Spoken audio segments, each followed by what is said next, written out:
Having introduced both the equilibrium and integration approaches, what are the relative advantages and disadvantages of each? The equilibrium approach has the advantage of being familiar. It is a variation of what we did in Chapter 5. It's just that now we're cutting through a body instead of examining it as a whole. The disadvantages of the equilibrium approach are that it gets increasingly tedious as the number and variety of loads on it increases. We get a large number of discrete sets of continuous sets of free body diagrams, and that it becomes difficult to implement when the functional form of W of x gets complicated. Anything more sophisticated than a linear variation of W of x is problematic. One advantage of the integration approach is that we don't need to draw a free body diagram for every new change in loading. In a sense, the concept of a free body diagram is already embedded in the formulation, a kind of infinitesimal equilibrium approach as mentioned in the first part of this lecture.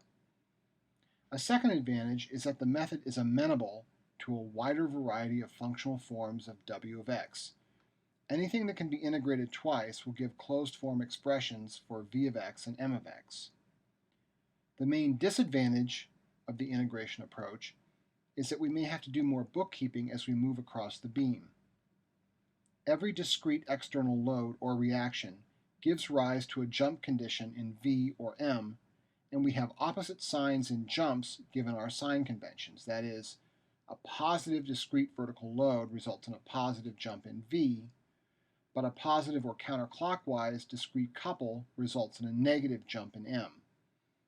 We have to be aware of how our reference points and values xp, vp, and mp used in our definite integrals change as we move across the beam. As with our discussion of method of joints and method of sections in truss problems, we aren't restricted to using just one approach or the other.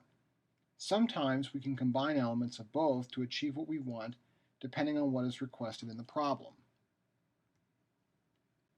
It is often the case that we want to sketch the features of V and M without necessarily having explicit functional forms for either. In this case, we can decide on a few select free body diagrams to establish values of V and M at key points, in essence using the equilibrium approach, and then connecting the dots between those key points using what we know about the relationships between W, V, and M, in a sense using the integration approach.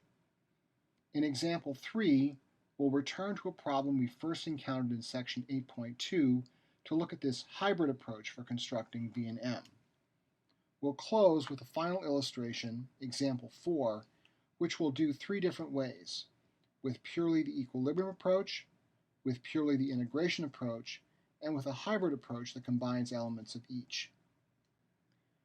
Example 3 is a reproduction of example 1c from section 8.2. As with the original problem, we would begin by finding reactions at A and B. We've already done that, so we'll just sketch in the results. We had AY is 10 kilonewtons,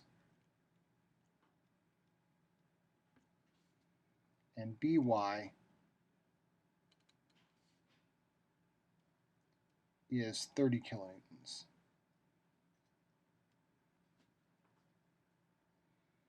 The next question is, what are the key points? Certainly the ends of the beams at A and C will be key points, but also positions just before and after discrete external loads, discrete reactions, or sudden changes in the load distribution are all good candidates. In this example, that would also include points just before and just after the reaction at B, which we'll call B minus and B plus. At A, we know the shear force and bending moment have to match the pin reactions at that location, and so we're going to have the shear force at A is plus AY is 10 kilonewtons, And we don't have the ability to support a moment at A, so the moment at A will be 0 kilonewton meters. At C, we have the same situation. At the ends, our shear force and bending moments have to match the loads that appear there. There's no discrete force at C, so VC is 0 kilonewtons. And the bending moment at C has to match the discrete couple there. So the moment at C will be minus 80 kilonewton meters. This leaves us with a couple of free body diagrams we can draw just before and just after the reaction at B. And it will be easiest to do this here on the basis of a free body diagram of the right end of the beam. So for B minus, which is cut just before we get to the reaction, our free body diagram will look like this. We have this continuous load at the top, which is uniform and equal to 2 kilonewtons per meter, and it's a 4-meter section at the end of the beam, so we'll have a load of 8 kilonewtons, and it will be 2 meters from B. We'll include our reaction load here because our enveloping surface is capturing that reaction. We have our discrete couple of 80 kilonewton meters. And to maintain our sign convention, we'll have these loads. This will be VB minus, and this will be MB minus. We can write sum of the forces in Y equals 0, and there we'll get VB minus plus 30 kilonewtons minus 8 kilonewtons equals 0, and that will give us VB minus equals minus 22 kilonewtons. We could take sum of the moments at B minus and set that equal to 0, and there we'll have minus 80 kilonewton meters minus our 8 kilonewton resultant load from the distributed load on the top times its moment arm of 2 meters minus MB minus is 0, and that gives us MB minus equals minus 96 kilonewton meters. Now we could do the same thing for B plus, and here the only difference is now going to be the absence of our 30 kilonewton reaction at By, because at B plus our enveloping surface does not include that. So we'll have a VB plus, an MB plus. We still have 8 kilonewtons resultant force here. That's 2 meters from B plus. And we have our 80 kilonewton meter couple out here. And now sum of the forces in Y equals 0 are going to give us simply VB plus minus 8 kilonewtons is 0, or VB plus is 8 kilonewtons. And if we take sum of the moments about B plus and set that equal to 0, essentially nothing has changed between our free body diagram at B minus versus B plus, except for the absence of this 30 kilonewton reaction. It doesn't change any of the terms in our moment equation, so we still have that MB plus will be minus 96 kilonewton meters. Note the jump across B is also consistent with what we know about the reactions at B. Because there is just a discrete vertical reaction force at B, the jump in V, that is 8 minus a minus 22 kilonewtons, is consistent with the 30 kilonewton reaction force at B. There's also no discrete couple at B, and so the fact that we have the same bending moment on either side of B is also consistent. Plotting values of V and M at these key points provides a start to construction of v of x and m of x as shown here. Construction of v of x is straightforward since w of x is just a constant. We know v of x is piecewise linear, so it's literally a matter of connecting the existing dots to construct v of x. One additional piece of information we can get, either from the slope or from similar triangles above and below the x-axis, is that v of x goes to 0 at x equals 5 meters.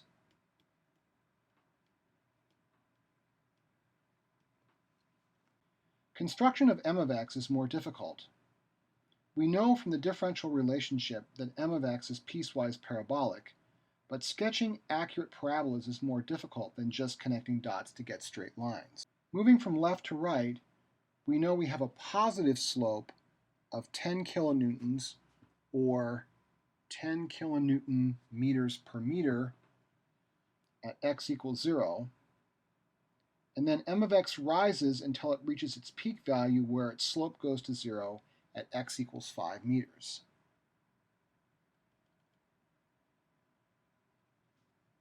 One detail that's missing at this point in the construction is the value of this peak moment. M of x then falls as v of x becomes negative, reaching its most negative value of minus 96 kilonewton meters with a slope of minus 22 kilonewtons, or minus 22 kilonewton meters per meter, just before b. The kink in m is defined by the fact that m of x comes out of b with a positive slope of 8 kilonewtons, or plus 8 kilonewton meters per meter, rising gently to its end value of minus 80 kilonewton meters with a slope of 0. The only piece now missing from this construction is the value of the peak bending moment at x equals 5 meters, and we can remedy this by drawing one more free body diagram extending from A to x equals 5 meters.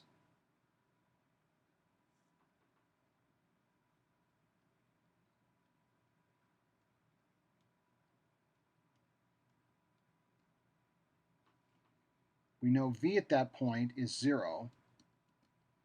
We're looking for the bending moment at this location, and we know that our uniform distributed load has a resultant force here of 10 kilonewtons, and that its effective center is 2.5 meters from A.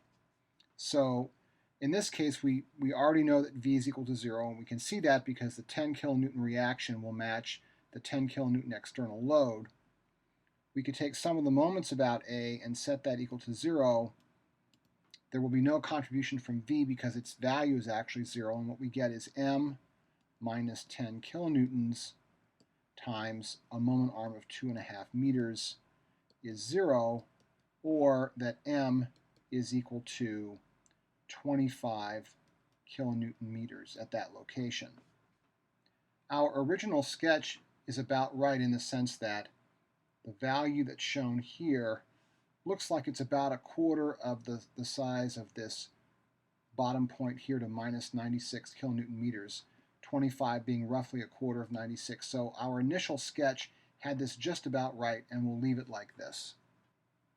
Putting this information together gives us the plots we see below. Finally, we consider this last example, which we'll do 3 different ways. We'll need the reactions at A first, so we'll begin with a free body diagram of the whole beam to determine those, and then proceed from there.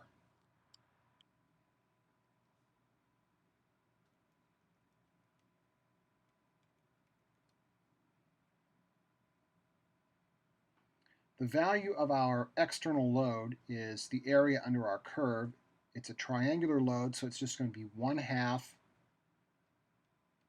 the base, which is L, times the height, W0. And we have a built-in support at A, so we'll let FA and MA represent the reactions there.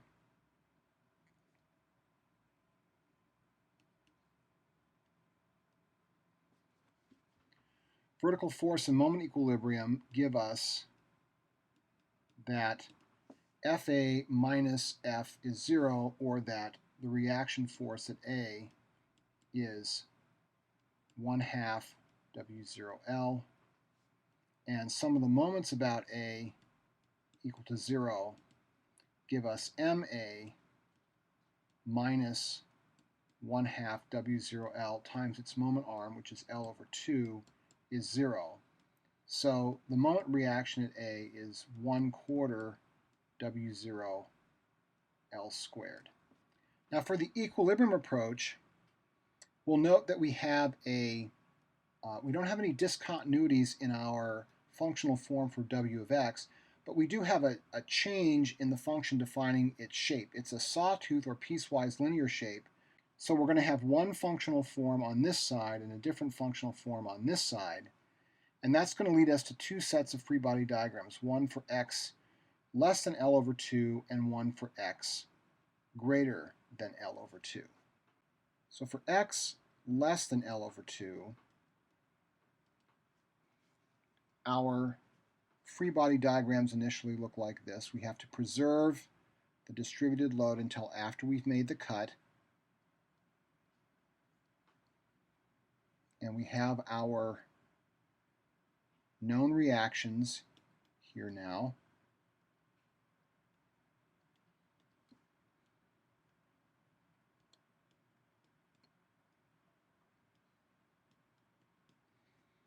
We might note we could construct an expression for W of x. It's just essentially a straight line. And with a straight line, we need a slope and an intercept. The intercept is actually 0. So really, our expression for W of x is just a rise over run times x. So we'll note that we have a rise from 0 to W0 over L over 2. So our slope is W0 divided by L over 2 times x. That's our rise over run, which is going to be 2W0 x over L. And that's the value of the height of this triangle after we've made the cut at distance x. Now we can replace the distributed load with its equivalent discrete load at its effective center.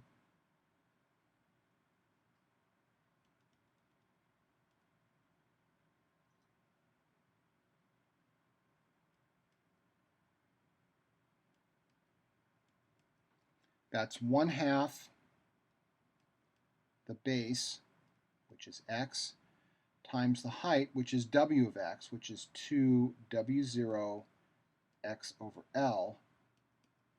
And that net value is going to be W0 x squared over L.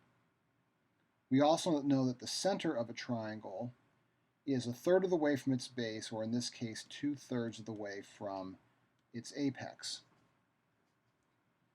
We again have our V and M,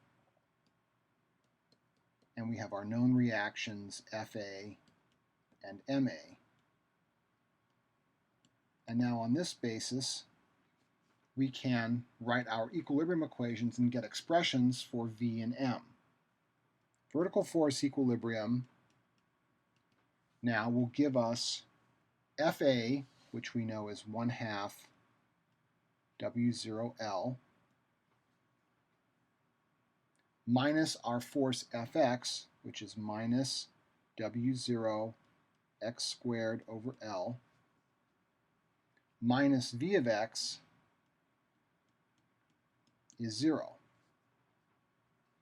And we can rearrange this to write V of x is equal to W0L times the quantity 1/2 minus x squared over L squared.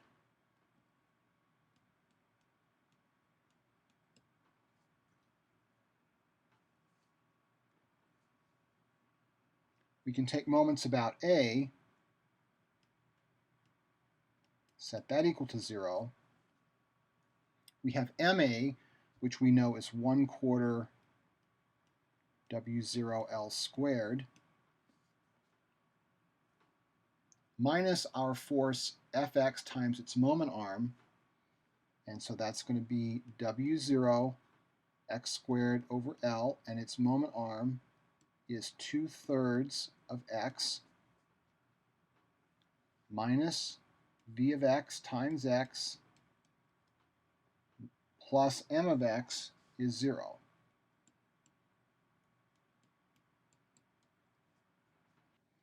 We can rearrange this as m of x is equal to v of x times x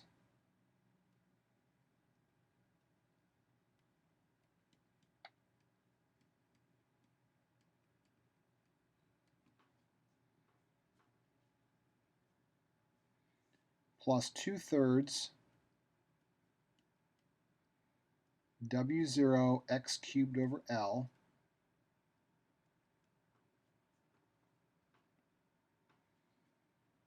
minus 1/4 W0 L squared. And we can manipulate this a little bit to get a final form which looks like minus 1/4 W0 L squared plus 1/2 W0 L x minus 1/3 W0 x cubed over L. And again, this is for x less than L over 2.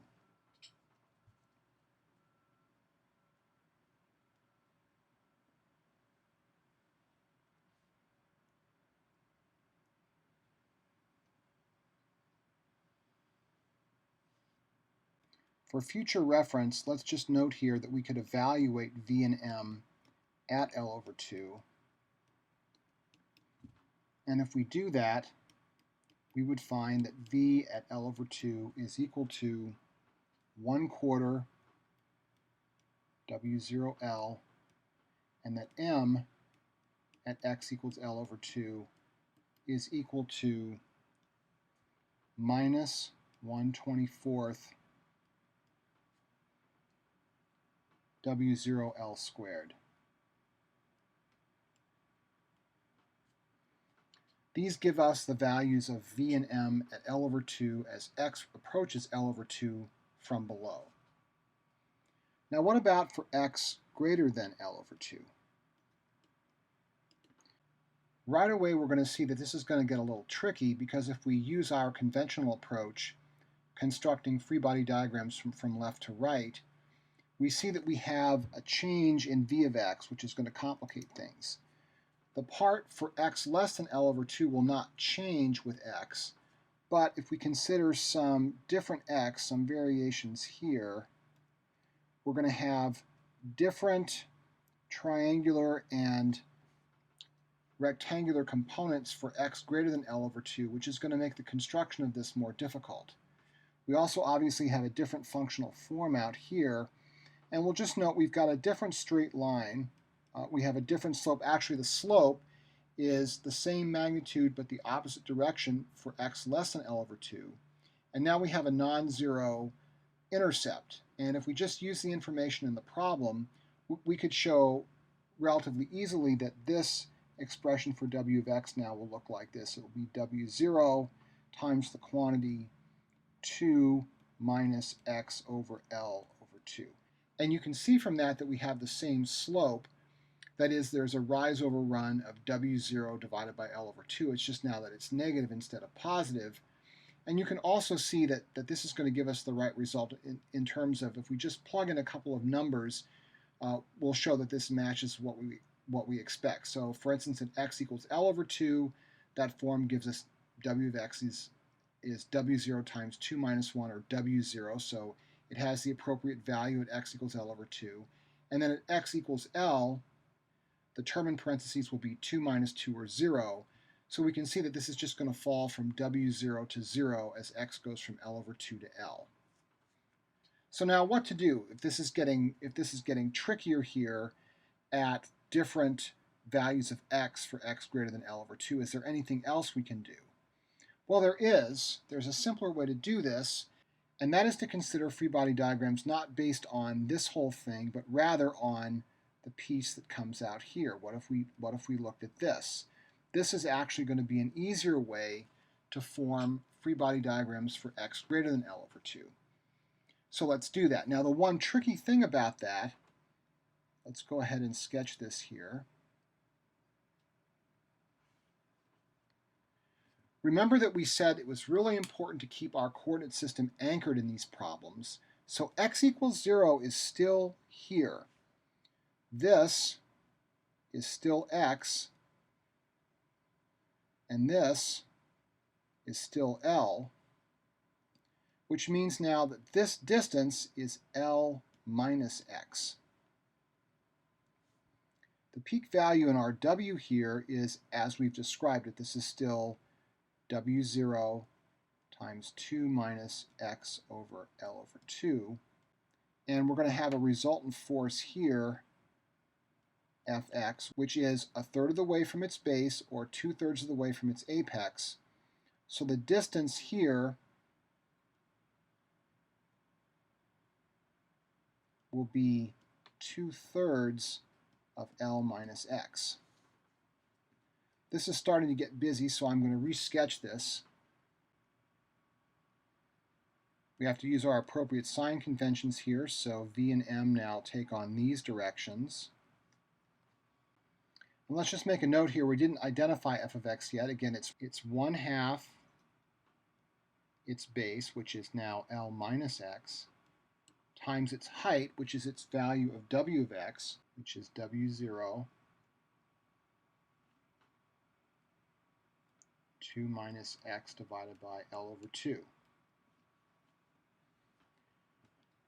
Now at this point it might help to realize that we could rewrite this a little bit. I could pull out the 2 from my W0 expression in the parentheses, and I would end up with another term that goes like 1 minus x over L. So I could rearrange this as W0 times L times the quantity 1 minus x over L quantity squared. Now our vertical force equilibrium tells us that V of x minus f of x is 0, so V of x is just fx, which is W0L 1 minus quantity 1 minus x over L squared.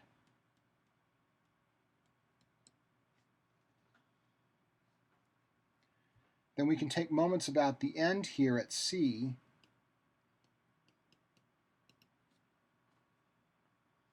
And we have first the contribution from fx, which is W0L, quantity 1 minus x over L squared.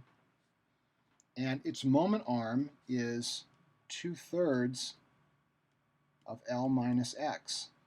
Then we have a contribution from V of x times its moment arm, which is also L minus x, minus M of x is 0. That gives us M of x is equal to 2/3 W0L squared times the quantity 1 minus x over L cubed minus V of x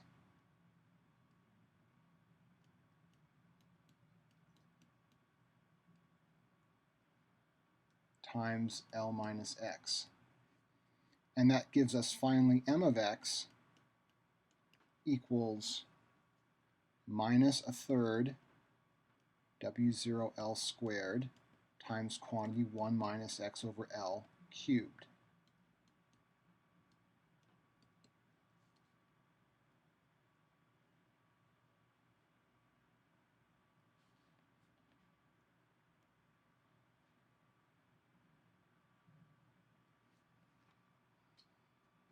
We might note again here that we could evaluate V and M at x equals L over 2. And if we do that, we get V is equal to 1/4 W0L